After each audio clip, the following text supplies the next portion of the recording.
ni de droite, ni de gauche, plutôt défiant à l'égard de la politique en général.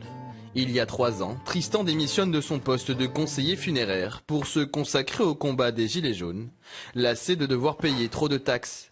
Et après 1 an sans activité, il se met en quête d'un nouvel emploi.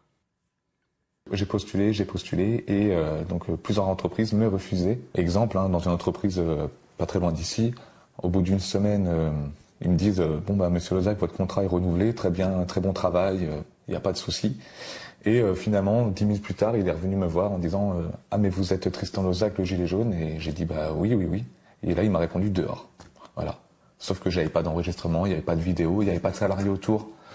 Donc c'était très compliqué de le prouver et quand c'est comme ça, on se tait et puis on quitte l'entreprise.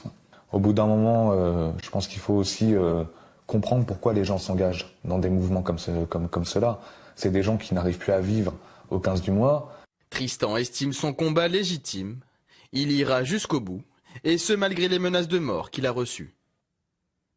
Des menaces de mort, j'en ai eu de la part de l'extrême droite et j'en ai eu de la part de l'extrême gauche. Donc je ne fais pas de différence. Je ne sais pas qui sont ces personnes parce que, à défaut de me menacer de mort, ils ne sont pas capables d'afficher leur nom et prénom derrière. C'est toujours par des Facebook cachés. Mais ce père de 3 enfants est déterminé. Le 19 janvier dernier, il décroche un emploi de chef de conduite à la Coop des Masques, une aubaine de la valeur d'un SMIC, qui lui permet de faire vivre sa famille et de payer plusieurs amendes pour différentes entraves. J'ai un peu plus de 500 € d'amende. En tout, j'ai eu 3000 €, donc j'en ai payé déjà une partie. Mais il me reste 500 et quelques € d'amende en jour amende. Et donc c'est vrai que si je ne les paye pas, ça se transforme en peine de prison ferme.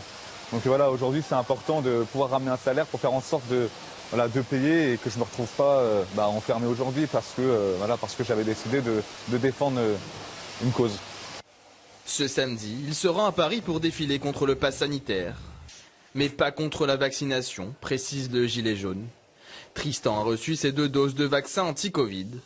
Son combat reste intact, avec un rêve au bout, être un jour propriétaire de sa propre entreprise funéraire.